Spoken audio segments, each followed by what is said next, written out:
menuju sekolah minggu. Hai kawan-kawanku, marilah ikut aku. Bawa pula teman, jangan ketinggalan. Lekas naik teman, kita dinanti Tuhan. Jazz, jazz, tuh. Loh, Setiwi kok sendirian ya? Mana ya temennya Lau Setiwi ya? Halo Lause, sini Lause. Halo Setiwi, ibadah sekolah minggunya udah mau mulai ya? Betul Lause, yuk kita sapa anak-anak di rumah.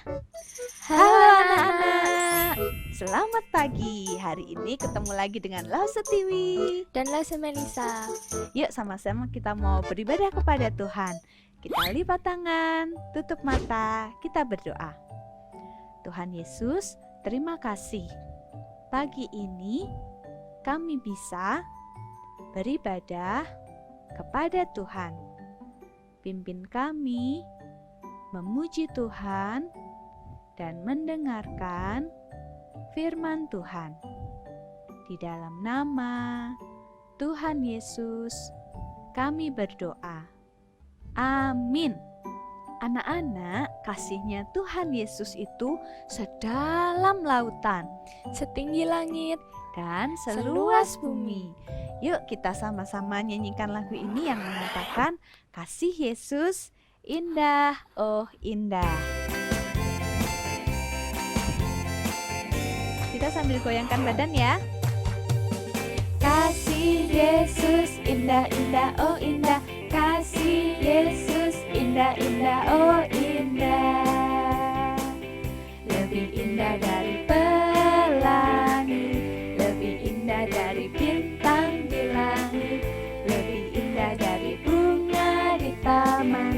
Oh Yesusku, bertambah-tambah dalamnya, bertambah-tambah dalamnya, bertambah-tambah lebarnya, bertambah-tambah oh tingginya kasih Yesus dalamku.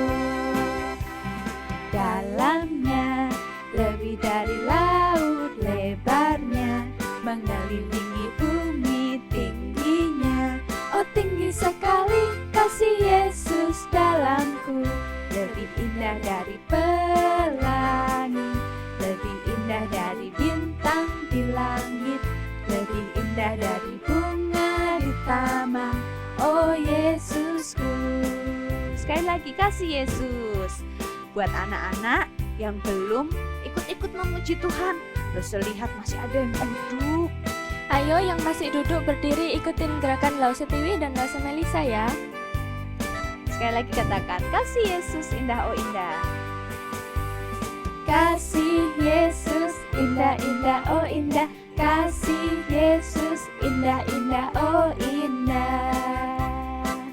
Lebih indah dari pelangi, lebih indah dari bintang di langit, lebih indah dari bunga di taman. Oh Yesusku, bertambah-tambah dalamnya, bertambah-tambah dalamnya, bertambah-tambah lebarnya, bertambah-tambah oh tingginya kasih Yesus dalamku. Dalamnya lebih dari laut lebarnya, mengelilingi bumi tingginya. Oh tinggi sekali kasih Yesus dalamku, lebih indah dari pelangi, lebih indah dari bintang di langit, lebih indah dari bunga di taman. Oh Yesusku. Puji Tuhan. Anak-anak, ada lagu yang mengatakan kalau burung pipit itu dipelihara oleh Tuhan. Bunga bakung juga dipelihara oleh Tuhan. Terlebih lagi kita sebagai anak-anak Tuhan, kita pasti juga dipelihara oleh Tuhan. Yuk lo semua aja anak-anak menyanyikan lagu burung pipit tidak menanam tapi diberi makan oleh Tuhan. Bunga bakung tidak meminta tapi didandani sama Tuhan. Burung pipit tidak menanam tapi Tuhan beri makan. Bunga bakung tidak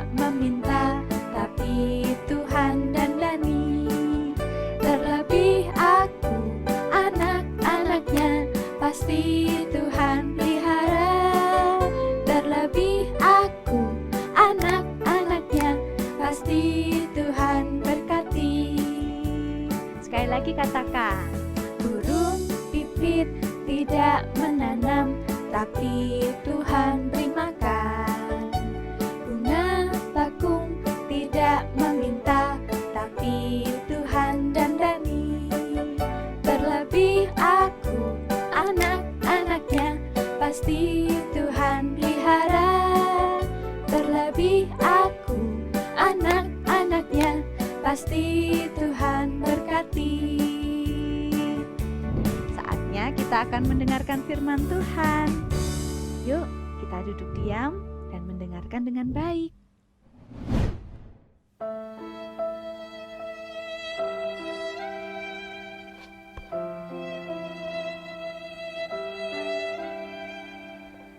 Loh, kamu kenapa? Ini loh, saya itu lagi sedih. Karena saya itu selalu untuk berusaha berbuat baik. Terus selalu berjanji untuk taat sama Tuhan. Tapi kok selalu gagal ya? Kamu tahu nggak? Meskipun kita adalah orang yang percaya kepada Tuhan, tetapi si iblis itu akan selalu berusaha menggoda kita, merayu kita untuk melakukan hal yang tidak baik, untuk berusaha merayu kita untuk tidak taat kepada Tuhan. Nah, langsung mau tanya dulu, waktu kamu berjanji, waktu kamu berusaha, kamu berdoa nggak? Enggak. Wah, nah langsung mau kita sama-sama hari ini belajar ya bersama dengan adik-adik di rumah, meneladani Tuhan Yesus. Bagaimana Tuhan Yesus pun pernah dicobai, pernah dirayu oleh iblis, tapi dia tidak jatuh dalam pencobaan itu, dia justru menang melawan iblis. Kamu mau dengerin nggak? Wah, mau loh, Nah, tahu kan saya bisa belajar. Pasti kamu akan bisa belajar. Tuhan. Nah, sekarang kita mau siap-siap, kita mau mendengarkan renungan firman Tuhan ya. Oke loh, adik-adik, sebelum kita merenungkan firman Tuhan, kita berdoa dulu yuk. Tuhan Yesus, terima kasih kami sudah boleh bernyanyi bagi Tuhan, dan sekarang kami merenungkan firman Tuhan. Tuhan tolong supaya kami boleh benar-benar konsentrasi dan kami boleh belajar firman Tuhan, meneladani Tuhan Yesus. Terima kasih Tuhan, dalam nama Tuhan Yesus kami berdoa. Amin. Adik-adik, tadi ada Lause Indra yang sedang sedih sekali karena dia berulang kali mau taat kepada Tuhan, tetapi ternyata dia gagal.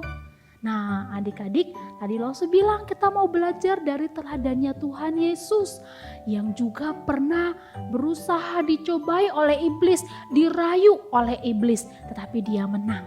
Nah, adik-adik, pada waktu itu Tuhan Yesus akan memulai pelayanannya. Dia akan memulai melayani orang, menyembuhkan penyakit. Dia akan mulai mengajar banyak orang. Tetapi terlebih dahulu Allah Bapa ingin menyiapkan dia, ya, sehingga dia dibawa oleh Roh Kudus ke padang gurun. Padang gurun itu padang yang gersang ya. Di sana Tuhan Yesus berpuasa 40 hari 40 malam. Berpuasa itu apa? Berpuasa itu tidak makan adik-adik selama 40 hari. Wah, Lause Herti kalau gak makan 1 hari aja lapar. Tapi Tuhan Yesus bisa. Karena apa? Karena dia ingin sungguh-sungguh menyiapkan dirinya untuk melayani orang banyak di dunia ini. Nah, setelah berpuasa 40 hari adik-adik, wah, dalam keadaan tubuh yang lapar, yang lemas, si iblis tuh tahu ya, wah, Yesus sedang dalam keadaan tubuh yang lemah, saya akan datang menggoda dia. Nah, iblis datang dan dia berkata kepada Yesus, Yesus, anak Allah, engkau kan lagi lapar, kamu kan sedang lapar karena berpuasa. Kamu lihat ada batu-batu di sini, ubahlah batu-batu ini menjadi roti supaya kamu bisa makan roti-roti itu. Adik-adik, Tuhan Yesus bisa gak mengubah batu-batu itu jadi roti? Bisa sekali. Tetapi Yesus tidak mau menaati perkataan iblis. Dia jawab dengan firman Tuhan. Ada tertulis bahwa manusia tidak hanya makan dari roti saja, tetapi dari firman yang keluar dari mulut Allah. Wah, si iblis gak berhasil nih ya, padahal dalam keadaan lapar. Karena Yesus tahu apa? Yesus tahu bahwa makanan tidak lebih penting daripada taat kepada kehendaknya Tuhan. Bahwa Tuhan itu lebih penting, taat kepada Tuhan itu lebih penting dibanding makanan. Wah, iblis mau cari cara lagi. Lalu kemudian iblis bilang begini, ya. Dia bawa ke tempat yang tinggi lalu iblis bilang, "Yesus, kamu kan anak Allah. Kamu terjun ke bawah. Jatuhkanlah dirimu ke bawah." Wah, iblis pintar ya. Dia pakai ayat Alkitab juga. Dia bilang begini, karena ada tertulis, dia akan menyuruh, dia ini Allah Bapa ya, Allah akan menyuruh malaikat-malaikatnya untuk menopang engkau, supaya kakimu tidak terantuk, supaya kamu tidak jatuh. Wah, si iblis pun tahu ya, menggunakan firman Allah untuk itu.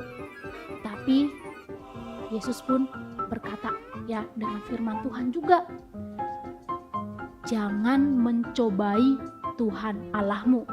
Yesus tahu ya, sebenarnya betul Tuhan akan melakukan itu, Allah Bapanya akan melakukan itu ketika Yesus terjun dari sana. Tapi Yesus tidak ingin mencobai Allah Bapanya dengan cara yang iblis mau. Karena ada satu tugas yang besar yang Yesus harus lakukan, yang harus Yesus selesaikan di dunia ini. Wah, si iblis gagal lagi ya. Lalu kemudian iblis membawa Yesus ya ke hubungan bait Allah. Lalu Yesus diperlihatkan semua isi dunia ini. Iblis bilang begini, lihatlah, semua isi dunia ini akan aku berikan kepadamu kalau engkau sujud menyembah kepada aku. Wah, si iblis menggoda Yesus untuk sujud kepada si iblis ya. Tapi Yesus dengan tegas mengatakan kepada si iblis, enyahlah engkau iblis, karena engkau hanya harus menyembah kepada Tuhan saja. Hanya kepada Tuhan saja engkau beribadah.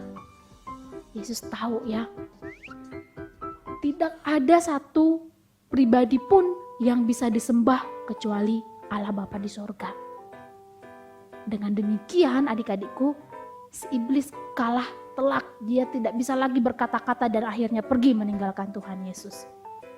Adik-adik lihat, meski Yesus lapar, dia tidak tergoda mengubah batu menjadi roti meskipun dia mampu. Karena dia tahu yang penting adalah taat kepada kehendak Bapa, bukan masalah makanan. Ketika iblis memperlihatkan segala sesuatu ya yang ada di dunia ini supaya dimiliki oleh Yesus, tetapi harus menyembah kepada iblis, Yesus nggak mau, karena yang punya semua itu siapa? Allah Bapanya. Nah, adik-adik, Yesus menunjukkan di sini bahwa yang paling penting adalah ketaatan kepada Tuhan. Ketaatan kepada Tuhan. Kenapa Yesus bisa melakukan itu? Karena dia tahu bahwa Bapanya akan mencukupkan segala yang dia butuhkan, sehingga dia tidak harus turut dengan apa yang dikatakan oleh si iblis. Sama dengan kita adik-adik.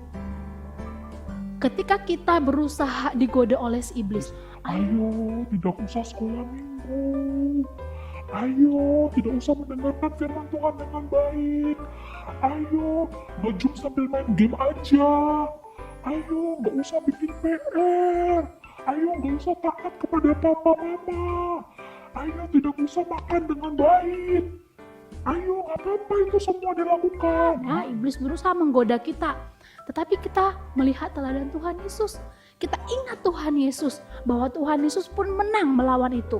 Sehingga kamu butuh pertolongan dari Tuhan Yesus yang sudah pernah menang melawan iblis. Kamu harus langsung tiba-tiba berdoa ketika ada dalam hatimu keinginan untuk tidak melakukan pekerjaan rumah dengan baik, tidak mengerjakan PR dengan baik. Wah, kamu harus langsung berdoa, Tuhan tolong supaya aku tetap rajin mengerjakan pekerjaan rumah. Ketika ada keinginan untuk tidak ikut ibadah sekolah minggu dengan baik, kamu harus langsung berdoa kepada Tuhan Yesus. Tuhan Yesus tolong supaya aku bisa tetap konsentrasi beribadah. Mau beribadah, rajin beribadah. Seperti kata firman Tuhan, Lose mau bacakan kepada kita. Dalam Markus pasal yang ke-14 ayat 38a. Berjaga-jagalah dan berdoalah supaya kamu jangan jatuh ke dalam pencobaan. Berjaga-jagalah artinya kamu harus tetap siap sedia kapanpun si iblis akan menggoda kamu. Kamu siap dengan cara apa? Berdoa kepada Tuhan ya. Tetap mengingat siapa Tuhan yang sudah juga menang melawan si iblis. Nah, kalau kamu terus berjaga-jaga, berdoa kepada Tuhan Yesus, maka langsung percaya ya. Baik Lose Indra yang tadi sedih karena tidak bisa terus taat kepada Tuhan, baik Lose Herti dan juga kamu semua adik-adik di rumah akan bisa menang melawan godaan iblis. Tuhan Yesus memberkati. Yuk kita berdoa yuk.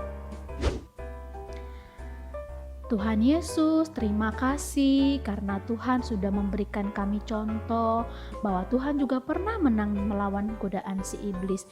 Dan kami juga ketika kami dirayu oleh si iblis, kami percaya kami bisa menang dengan pertolongan Tuhan Yesus. Karena kami juga anak-anak Tuhan yang Tuhan kasihi.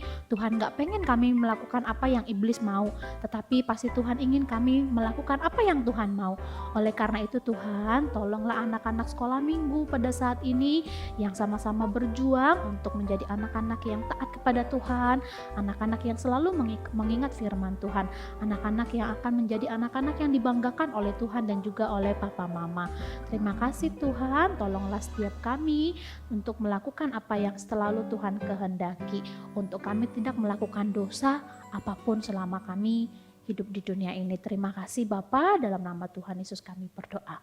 Amin.